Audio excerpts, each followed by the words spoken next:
मित्रों, सामान्य अध्ययन की कक्षा में आपका स्वागत है। मैं मनोज सिंह तोमर बेटा आपके सामने उपस्थित हूँ। कल जहां हम लोगों ने समाप्त किया था बेटा वहीं आगे बढ़ेंगे। और चूंकि हम लोग फंडामेंटल राइट पढ़ रहे हैं, मौलिक अधिकार पढ़ रहे हैं, तो कल हम लोग चर्चा कर रहे थे कि आखिर जो मौलिक अधिकार हमारे संविधान में है वो क्यों है, काहे है, उसका आधार क्या है। हम अभी फिर से रिवाइज कर लेते हैं, थोड़ा सा बात कर लेते हैं। आज हम लोग एक गंभीर विषय पे चर्चा करेंगे बेटा, और उस संवैधानिक स्थिति को भी देखेंगे। जो आप देख रहे हैं कर्नाटका में कुछ ड्रेस कोड को लेके कंट्रोवर्सी है, अखबारों से लेके मीडिया तक हर जगह चर्चा हो रही है।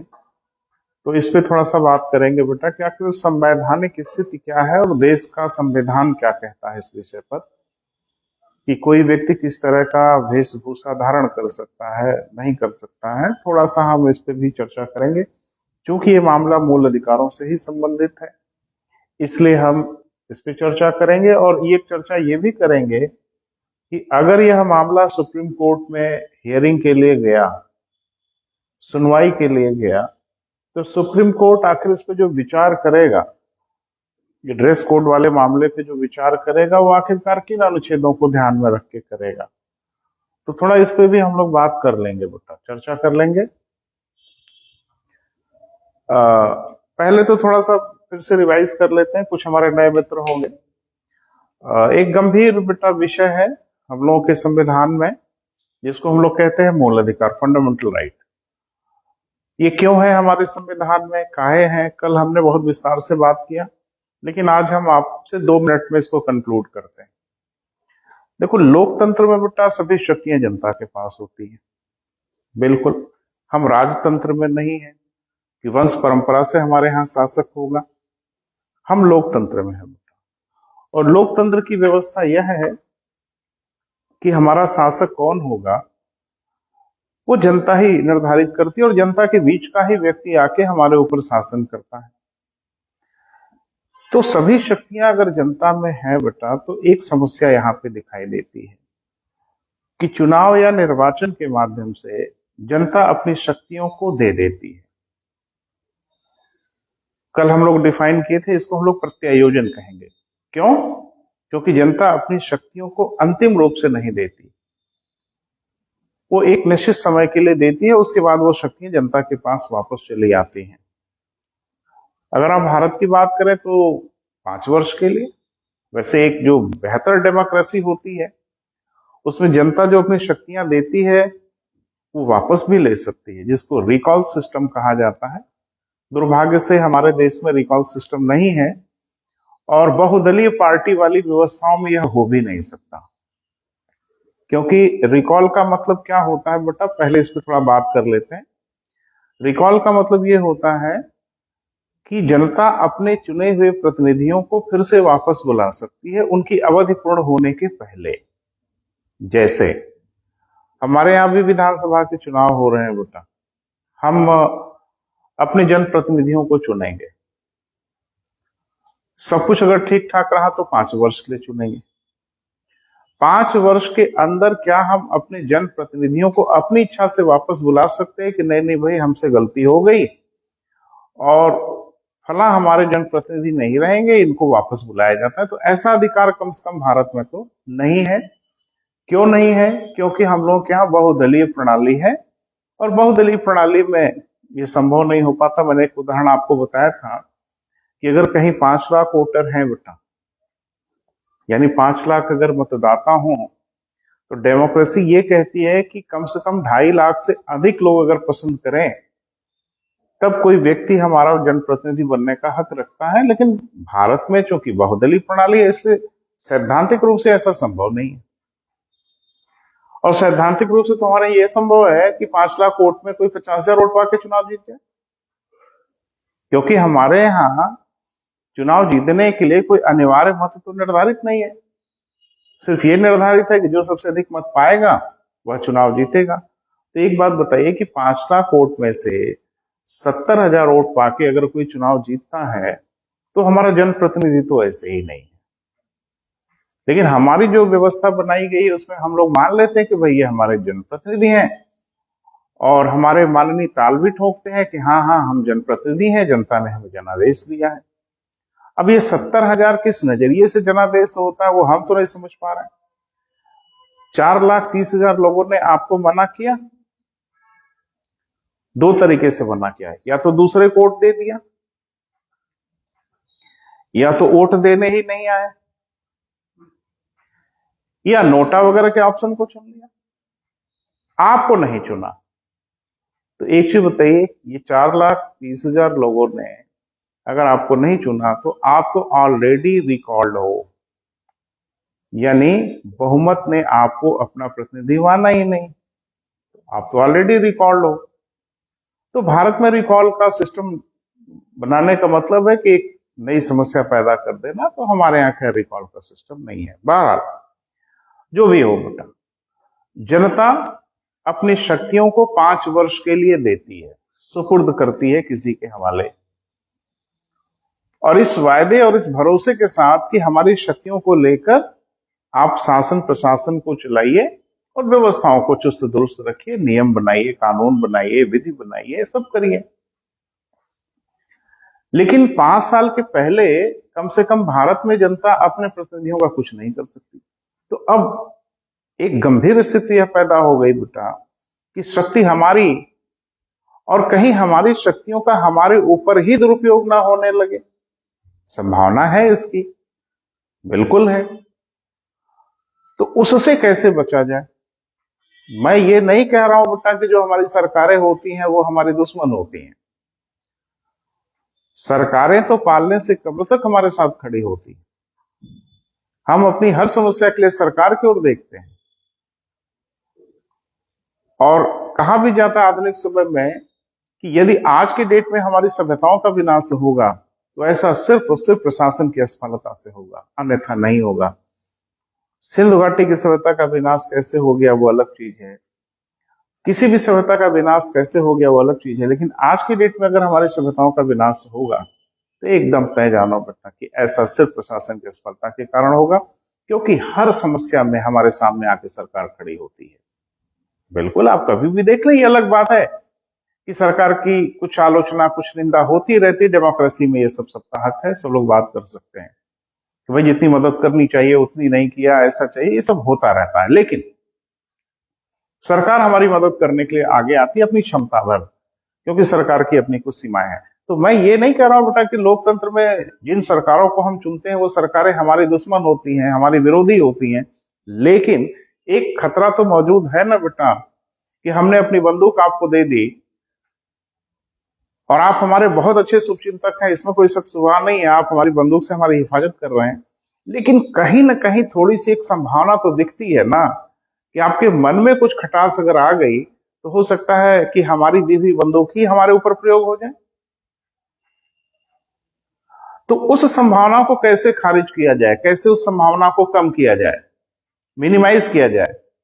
तो इन्हीं संभावनाओं को देखते हुए हमारे संविधान में मूल अधिकारों को सृजित किया गया और जनता को, नागरिकों को ये अधिकार दिया गया कि कुछ ऐसे आपके अधिकार हैं जिन्हें हम आपको हमेशा प्रदान करेंगे, कुछ विशिष्ट स्थितियों को छोड़ के, आपातकाल वगैरह को।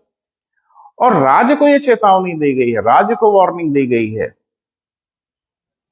कि नागरिकों के इन अधिकारों को, व्यक्तियों के इन अधिकारों को आप नहीं छेड़ेंगे। तो वो जो शक्ति के स्रोत थे उनके भी तो कुछ अधिकार सुरक्षित रहने चाहिए किसी भी स्थिति और परिस्थिति में। तो संविधान के भाग 3 को लिख के संविधान सभा ने हमारे इन अधिकारों को सुरक्षित किया।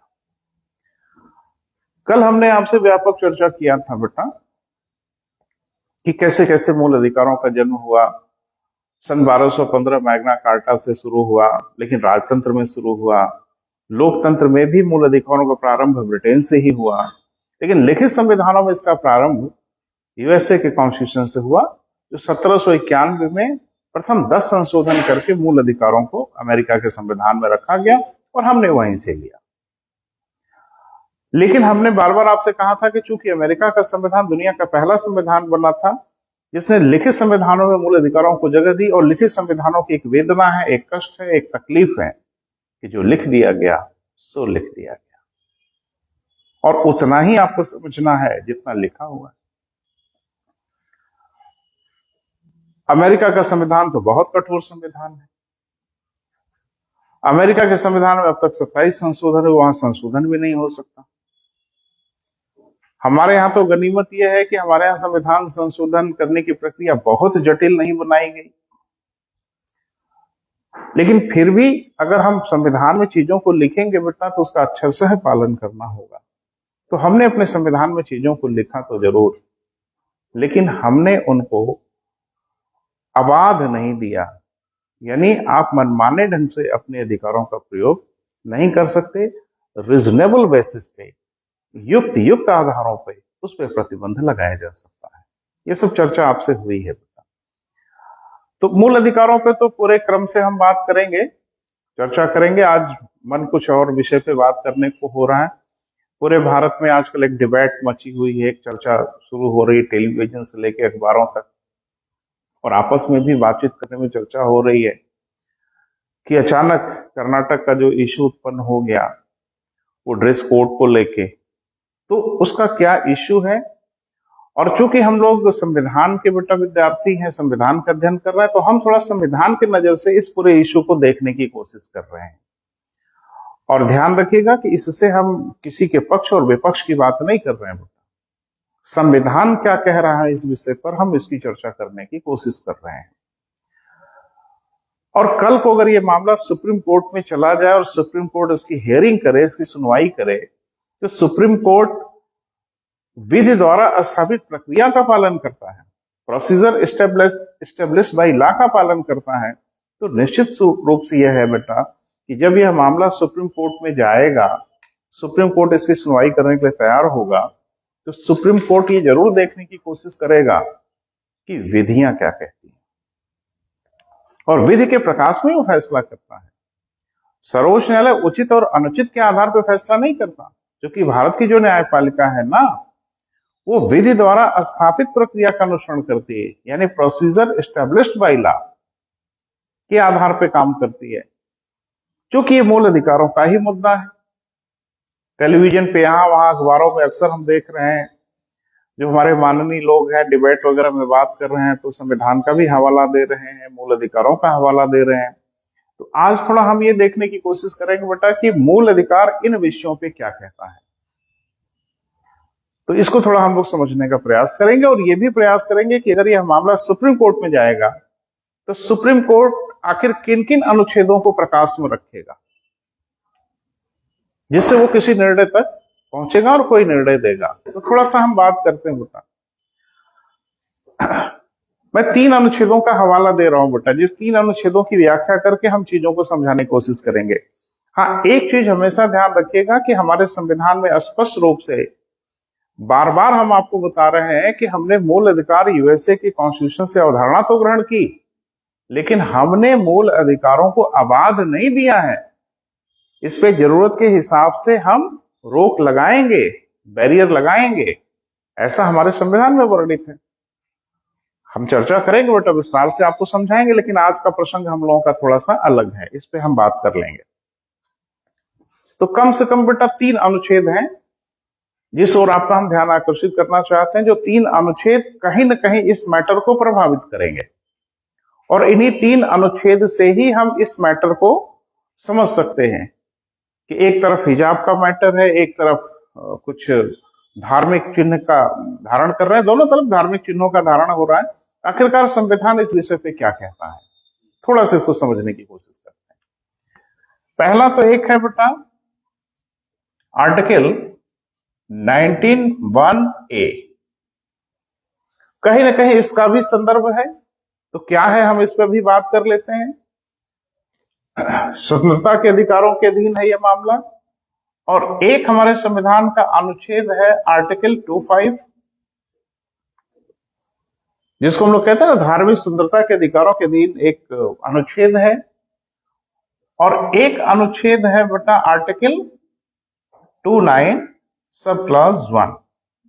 तो ये 3 अनुच्छेद कहीं ना कहीं इस विषय पर अपनी राय रखते हैं या अपनी बातों को कहते हैं। तो थोड़ा सा हम एक एक की चर्चा करेंगे, और ये ध्यान रखना, ये स्वतंत्रता के अधिकारों के अधीन का अनुच्छेद है, ये धार्मिक स्वतंत्रता के अधिकारों के अधीन अनुच्छेद है, और ये अल्पसंख्यक यानी संस्कृत एवं शिक्षा के अधिकारों के अधीन अधिकार है। इसके हम सबकी व्यापक चर्चा करते हैं बेटा आपसे। आज इसी मुद्दे पे हम लोग बात करेंगे, और नेक्स्ट वीक से हम लोग फिर अपने मूल धारा में चल के चर्चा करेंगे, क्रम से जैसे बात कर रहे हैं मूल अधिकारों पे वैसे चर्चा करेंगे। हाँ, एक सूचना बेटा कि हम लोग सिविल सर्विसेज का नया बैच कल से शुरू कर चुके हैं। 2 टॉपिक शुरू हो गया है। मैं ज्योग्राफी शुरू कर रहा हूँ। बड़ा स्नेह रहा है 20 वर्षों में ज्योग्राफी पढ़ने के विषय में आपका। और आशीष सर बात कर रहे हैं, इतिहास की शुरुआत हुई है। जो हमारे मित्र ऑफलाइन क्लास में आके हमारे सामने बैठ के पढ़ना चाहते हैं उनका स्वागत है। संस्थान डीएवी डिग्री कॉलेज के सामने आजमगढ़ में उपस्थित है। पिछले 20 साल से संस्थान है, और आप अगर चाहें बेटा तो बिल्कुल आइए, आपका स्वागत है। और बिल्कुल जुटिए, हम ABCD से आपको पढ़ाएंगे। बहरहाल, स्वतंत्रता के अधिकारों के अधीन आर्टिकल 19(1) सब क्लास A क्या कहता है? वो कहता है कि प्रत्येक नागरिक को, ध्यान रखना यहां शब्द प्रयोग व्यक्ति का नहीं है, नागरिक का है, यानी हम विदेशियों के अधिकार नहीं देते। प्रत्येक नागरिक को वाक और अभिव्यक्ति की स्वतंत्रता है। अब इसका शब्द बड़ा व्यापक है। सर्वोच्च न्यायालय ने अपने विभिन्न निर्णयों में इसकी व्यापकता का वर्णन भी किया है। तो वाक माने तो स्पष्ट हो रहा है बेटा बोलना, अभिव्यक्ति है प्रदर्शन करना। अभिव्यक्ति के कई मापदंड हो सकते हैं। हम अपनी वेशभूषा से, हम किसी पेंटिंग से, हम किसी चित्र से, हम किसी भाषण से, हम किसी कविता से, हम किसी कार्टून से अपने विचारों को अभिव्यक्त कर सकते हैं। तो अभिव्यक्ति की स्वतंत्रता हमारे वेशभूषा को धारण करना भी है। जब हम किसी धार्मिक रंग ढंग में ढलते हैं तो निश्चित रूप से हम कुछ अभिव्यक्ति कर रहे होते हैं, हम कुछ बताने की कोशिश कर रहे होते हैं, चाहे वो प्रत्यक्ष हो चाहे अप्रत्यक्ष हो। तो संविधान ये सबको छूट देता है कि आप अपनी अभिव्यक्ति कर सकते हैं। लेकिन फिर एक बार ध्यान रखना बेटा कि अभिव्यक्ति की स्वतंत्रता पर भी रीजनेबल बेसिस पे प्रतिबंध लगाए जा सकते हैं। यानी आपकी कोई अभिव्यक्ति इस तरह की नहीं हो सकती जिसे किसी अन्य की भावनाएं आहत हो। आपकी कोई अभिव्यक्ति इस तरह से नहीं हो सकती कि आप किसी व्यवस्था को बाधित करें। आपकी अभिव्यक्ति इस तरह से नहीं हो सकती कि आप दूसरे की अभिव्यक्ति स्वतंत्रता को बाधित कर दें। तो अभिव्यक्ति स्वतंत्रता तो है ही है कि हम जिस तरह से चाहें अपने विचारों को, अपने भावों को, अपने व्यवहारों को प्रदर्शित कर सकते हैं। लेकिन हमारा संविधान अमेरिका वाला संविधान नहीं है बेटा। यहां हर चीज पर युक्त आधारों पर रीजनेबल बेसिस पे प्रतिबंध लगाए जा सकते हैं। आगे हम चर्चा करेंगे। जैसे एक उदाहरण से आपको हम बताते हैं, आप बेहतर समझ पाएंगे। जो हमारे डिफेंस फोर्सेस के लोग हैं, जो हमारे आर्म फोर्सेस के लोग हैं, वो भी किसी न किसी धर्म के होते हैं, लेकिन उनको धार्मिक चीजों के प्रदर्शित करने की कुछ सीमाएं हैं। उस सीमाओं के बाहर वो नहीं जा सकते। उनको यूनिफॉर्म पहनना होगा। वो ये नहीं कह सकते कि हम अपना धार्मिक जो वस्त्र है वह धारण करेंगे, तो अजीब तमाशा हो जाएगा बेटा। तो जाहिर सी बात है कि फिर तो तमाशा ही हो जाएगा हमारे देश में।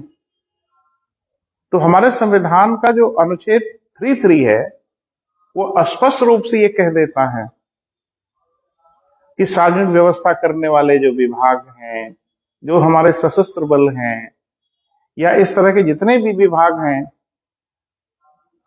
उनके कर्मचारियों के मौलिक अधिकारों को उस सीमा तक रोका जाएगा जिससे वो कर्तव्य पालन कर सके, अनुशासन में रह सकें। तो उनको तो हम रोक लेंगे बेटा। लेकिन वाक और अभिव्यक्ति की जो स्वतंत्रता है ना बेटा, प्रतिबंध इस पे भी है। और आर्टिकल 90 सब क्लास 2 यानी अनुच्छेद 19 इसका सब क्लास जो 2 है वो प्रतिबंध की ही बात करता है। यदि आवश्यक होगा तो इस पर प्रतिबंध लगाया जा सकता है। यह मामला अगर सुप्रीम कोर्ट में जाएगा तो सुप्रीम कोर्ट तो इसको जरूर देखेगा कि क्या इस पर प्रतिबंध लगाया जा सकता है। कॉलेज में, यूनिवर्सिटी में, विद्यालयों में या कुछ फर्मों में एक ड्रेस कोड निर्धारित रहता है। तो ड्रेस कोड जो निर्धारित होता है वो क्या होता है कि डिस्क्रिमिनेशन ना हो, यानी लोगों के बीच में कोई भेदभाव ना महसूस हो। तो डिस्क्रिमिनेशन यानी भेदभाव को अगर आप समझने की कोशिश करें तो 2 प्रकार से दिखता है ये। एक, हम आपको आपके मन की ना करने दें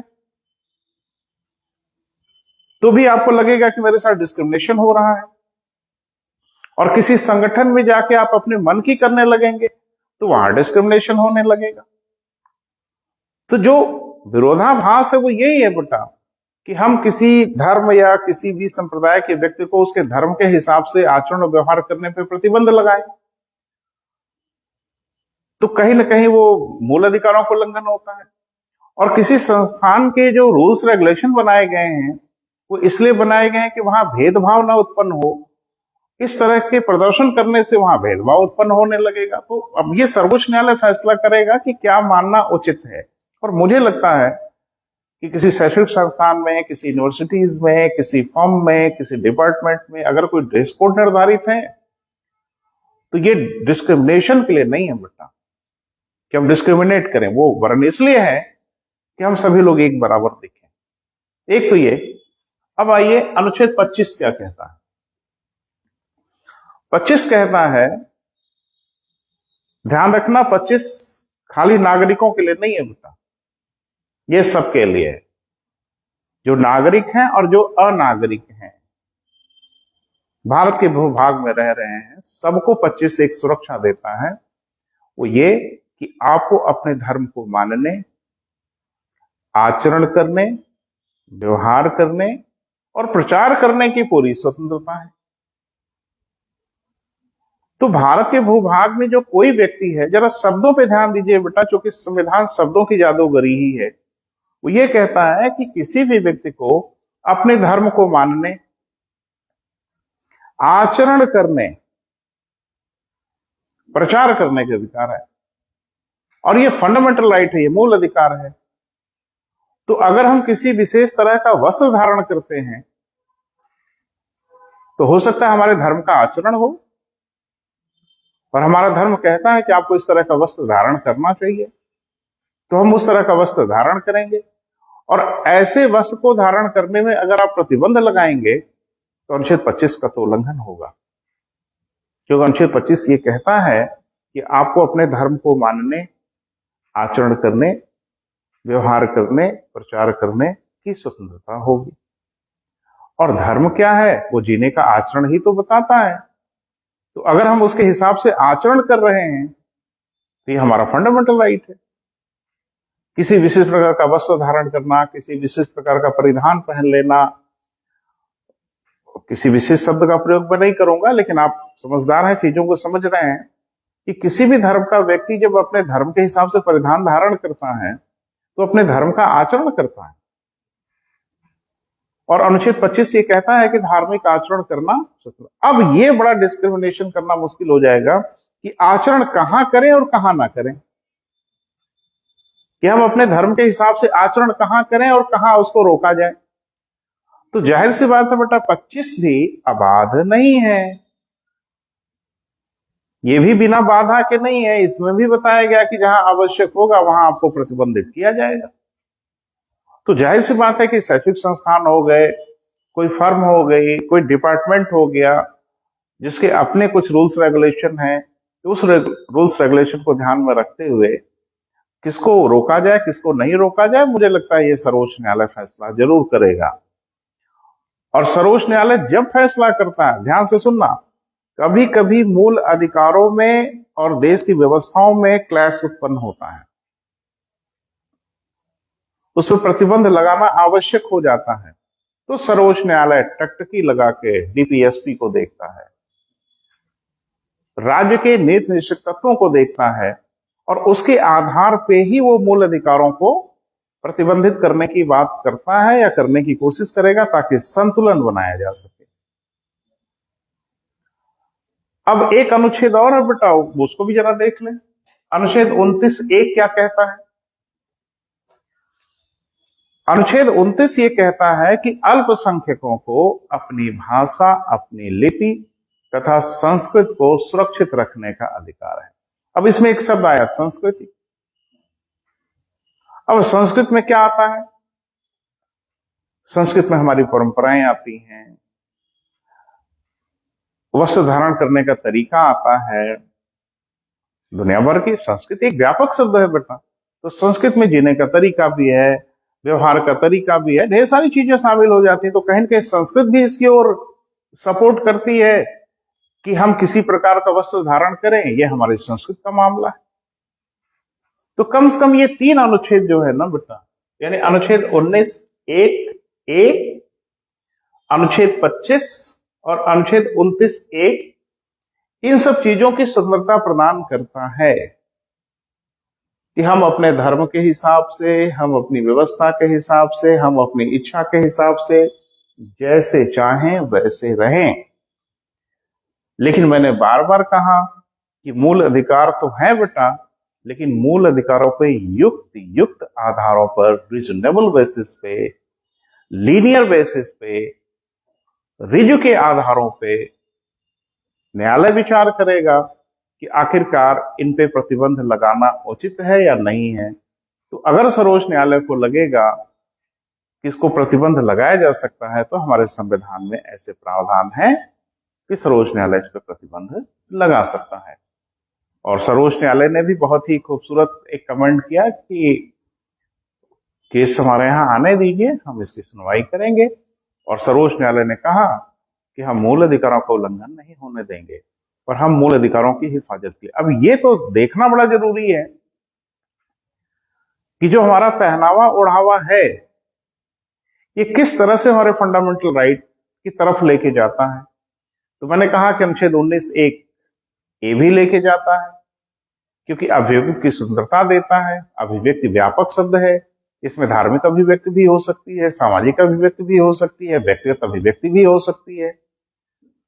तो वो अभिव्यक्ति हम एक विशेष प्रकार के जो वस्त्र धारण करते हैं, लेकिन मैंने बार बार कहा कि इसके बीच में संतुलन तो बनाना ही होगा बेटा। और धार्मिक स्वतंत्रता में अनुच्छेद 25 तो साफ साफ कहता है कि किसी व्यक्ति को अपने धर्म को मानने, आचरण करने, व्यवहार करने की पूरी स्वतंत्रता है। तो ये भी कहीं ना कहीं ये कहता है कि हम अपने धर्म के हिसाब से वस्त्र धारण कर सकते हैं, कुछ अपने धर्म के हिसाब से वस्त्र नहीं भी धारण कर सकते।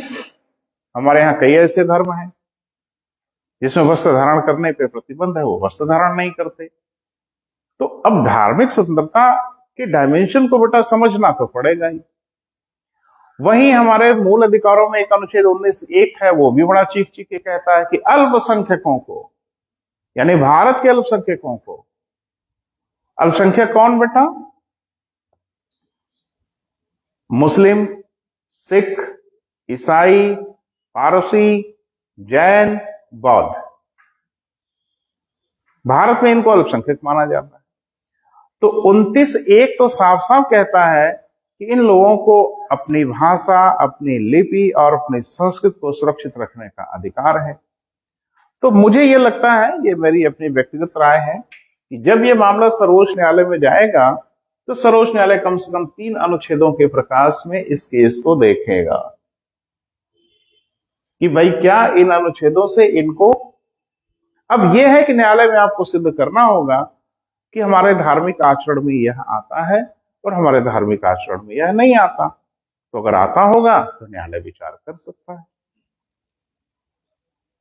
हम लोग सिविल सर्विसेज के लिए पढ़ रहे हैं बेटा, जो कंटेम्पररी जो समस्याएं हैं जिसपे हम लोग सामना कर रहे हैं, तो उसको संवैधानिक परिप्रेक्ष्य में देखना बहुत ही आवश्यक है बेटा। हर जगह डिबेट हो रही है, भाषण हो रहा है, हर जगह बोला जा रहा है मूल अधिकार मूल अधिकार। तो मूल अधिकार आखिर कहाँ है, क्या है? वो ये है, यानी 3 जो मूल अधिकार हैं बेटा, वो इस विषय पे प्रकाश डाल रहे हैं, छूट भी दे रहे हैं कि हाँ अपने धर्म के हिसाब से आप चीजों को कर सकते हैं। लेकिन यह भी देखना होता है, मैंने आपसे बताया कि हमारे यहाँ एक अनुच्छेद 33 है मूल अधिकारों में आर्टिकल 33 है। बच्चे एक्चुअल में आर्टिकल 32 तक जाते जाते हांफने लगते हैं, वो आगे नहीं पढ़ते। तो 33 आप देखिए, 33 में लिखा हुआ है, आम लोगों के लिए नहीं लिखा है, लेकिन 33 में कहीं कहीं इसका उल्लेख है कि सार्वजनिक व्यवस्था करने वाले सशस्त्र बल या इस तरह के जितने भी डिपार्टमेंट विभाग वगैरह हैं, उनके कर्मचारियों के मौलिक अधिकारों को उस सीमा तक रोका जाएगा जिस सीमा तक वो कर्तव्य पालन कर सके और अनुशासन में रह सके। तो कहीं ना कहीं हमारा संविधान ये बताता है ना बेटा कि अनुशासित रहने के लिए, कर्तव्य पालन करने के लिए आपके फंडामेंटल राइट पे प्रतिबंध लगाया जा सकता है। क्लियर है बेटा? मुझे लगता है कुछ आपका रुझान क्लियर होगा। तो बस इतना ध्यान रखना कि कम से कम 3 अनुच्छेद के दायरे में यह पूरा विवाद है। न्यायालय में अगर यह मामला जाएगा तो ये 3 अनुच्छेदों के दायरे में ही इस पे बातचीत होगी। एक अनुच्छेद 19(1)(a), एक आर्टिकल 25 और एक आर्टिकल 29(1). तो आज मेरी कोशिश थी बेटा कि इस विषय पे आपको भी कुछ जागरूक किया जाए, आप भी समझदार बने और समझें कि हमारा संविधान इस विषय पे क्या कहता है। ठीक है बेटा? और मुझे लगता है कि एक तो सर्वोपरि अनुच्छेद है जिसको हम कहते हैं अनुच्छेद 21। मेनका गांधी बनाम भारत संघ 1978 के बाद में सर्वोच्च न्यायालय ने इसकी एक बड़ी जबरदस्त व्याख्या कर दी और सर्वोच्च न्यायालय ने कह दिया कि मनुष्य को गरिमायुक्त ढंग से जीने के जितने अधिकार हैं सब इसमें है। तो शायद ये गरिमायुक्त ढंग से जीने का यह भी अधिकार है कि हम अपने धर्म के हिसाब से जीना चाहते हैं साहब, हमें जीने नहीं दिया जा रहा है। तो मामला थोड़ा कॉम्प्लिकेटेड है, लेकिन सुप्रीम कोर्ट में जब मामला जाएगा तो कम से कम ये 3 बेसिक होंगे। अब ये कि हमारे माननीय अधिवक्ता लोग इसको और किस अनुच्छेद के दायरे में लेके चले आए, तो एक दायरा तो ये भी बनता है बेटा आर्टिकल 21। इसमें तो प्राण और दैहिक सुंदरता की बात की गई, लेकिन मेनका गांधी बनाम भारत संघ का एक बहुचर्चित वाद रहा है 1978 का, जिसमें सर्वोच्च न्यायालय ने यह भी कह दिया कि प्राण और दैहिक का अर्थ खाली भौतिक अस्तित्व तक नहीं है, मनुष्य को गरिमायुक्त ढंग से जीने के जितने भी अधिकार होते होंगे सब इसमें आते होंगे। तो शायद यह अनुच्छेद भी घसीटा जाए न्यायालय में, इसका भी हवाला दिया जाए। तो कुल मिला जुला के बेटा इतने अनुच्छेदों के दायरे में ये चीजें दिख रही हैं। Article 19(1)(a), article 21, article 25, article 29(a), ये चारों अनुच्छेद मिलजुल के हर व्यक्ति को अपनी स्वतंत्रता दे रहे हैं जीने के लिए, वस्त्र धारण करने के लिए, धार्मिक चीजों की तरफ जाने के लिए। लेकिन मैंने बार बार रिपीट किया है बेटा कि हमारे जो मूल अधिकार हैं वो अबाध नहीं है। संविधान में ही इस पे प्रतिबंध लगाने की ढेर सारी व्यवस्थाएं दी गई हैं, उन आधारों पर इस पे प्रतिबंध लगाए भी जा सकते हैं। और मुझे लगता है कि ऐसे जो शैक्षिक संस्थान वगैरह हैं, ठीक है धार्मिक बाध्यताएं अपनी तरफ है, लेकिन शैक्षिक संस्थानों वगैरह के बारे में सर्वोच्च न्यायालय का क्या नजरिया होता है वो सर्वोच्च न्यायालय अपने निर्णय में जरूर बताएगा जब सर्वोच्च न्यायालय के समक्ष मामला आएगा। तो आज बेटा हम अपनी बात यही समाप्त करेंगे। मंडे से हम लोग सिलसिलेवार माने क्रमिक रूप से सारे फंडामेंटल राइट को डायग्नोज करेंगे, उसकी चर्चा करेंगे। तो आज अपनी बात बेटा हम यही समाप्त करते हैं। हमारे मित्रों का स्नेह है, निरंतर हमें सपोर्ट कर रहे हैं, अपना कमेंट करिए, अपनी राय दीजिए, हम आपकी मदद करते चलेंगे बेटा, निरंतर कर रहे हैं। हाँ, एक सूचना ये कि जिन हमारे मित्रों का समय की विषमता हो, लाइव क्लास में उपस्थित न हो पा रहे हों, वो सभी मित्र मेरे YouTube चैनल पे चले जाएं, आर्या करियर पॉइंट, सारे वीडियो वहां पे उपलब्ध हैं बेटा, उसको देखिए। हाँ, लगे हाथ सब्सक्राइब भी कर दीजिए। ऐसा अगर करेंगे तो मेरी तरफ से ढेर सारा धन्यवाद आपको। ठीक है बेटा, थैंक यू सो